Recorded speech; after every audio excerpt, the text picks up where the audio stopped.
More than 5 million Iraqis are in need of humanitarian and protection assistance. ISIS remains a major factor contributing to this crisis. A great number of these Iraqis face religious and gender-based persecution. About 150 members of the Ahmadiyya Muslim Youth Association traveled from all parts of the country to their nation's capital in Washington, D.C. They had gathered there to stand up against the forces of destruction and aggression by offering their unyielding support for all refugees who have fled ISIS's grip. The youth group met with over 100 House and Senate offices, asking their representatives to adopt House Resolution H.R. 1568, sponsored by Representative Juan Vargas of California, which calls for protecting religious minorities persecuted by ISIS. Specifically, it calls for Iraqi and Syrian aliens who have been persecuted or face a credible threat of being persecuted by ISIS to apply directly to the United States Refugee Admissions Program for Priority 2 refugee admission to America.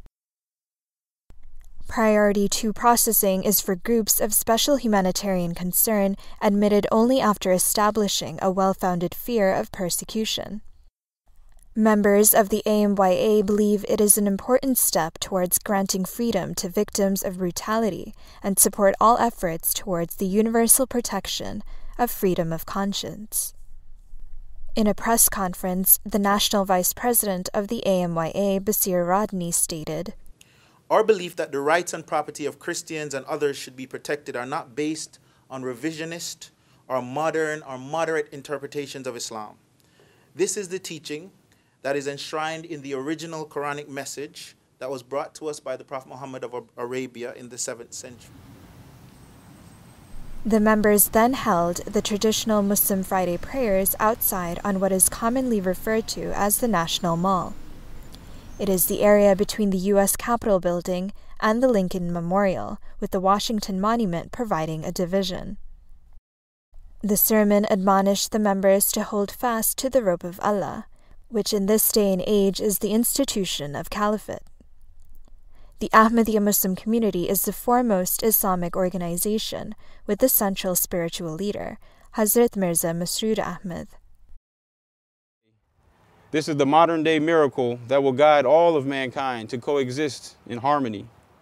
So, as we sit out here doing our civic duty and communicating with our congressmen, we're taking care of that side of it. Now let's also, when we go home, take care of the spiritual side and put all the spiritual work in so that all the work that we've done here will, inshallah, bear fruit and, inshallah, spread peace in the areas in which we reside. Observing this large gathering, many passerbys inquired about what these young men were doing. I think it's wonderful. We came over, my folks are visiting, so we came to see what this large group was doing. And I think it's really great that you're lobbying on the Hill. I think it's our right to talk to our members of Congress about issues that we care about. And so I think it's really great that you're here and doing this.